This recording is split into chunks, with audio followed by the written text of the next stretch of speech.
Hello guys, for today's video ay nagluto nga pala ako ng tocino.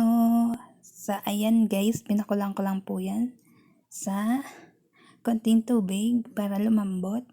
At ayan nga, luto na.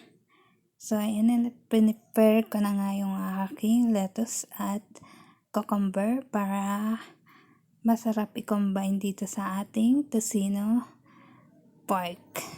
Ayan guys, luto na. Inaayos ko na nga yan para makakain na ako. Ayan guys, ready na.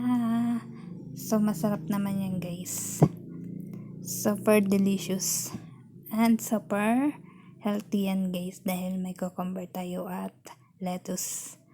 Masarap siya mag-combine sa tocino. Ayan na, magkakain ako.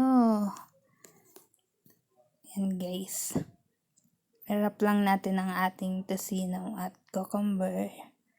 Yan, ganyan lang po. Sobrang yummy na po niyan. At nakalimutan ko nga pala gumawa ng sauce.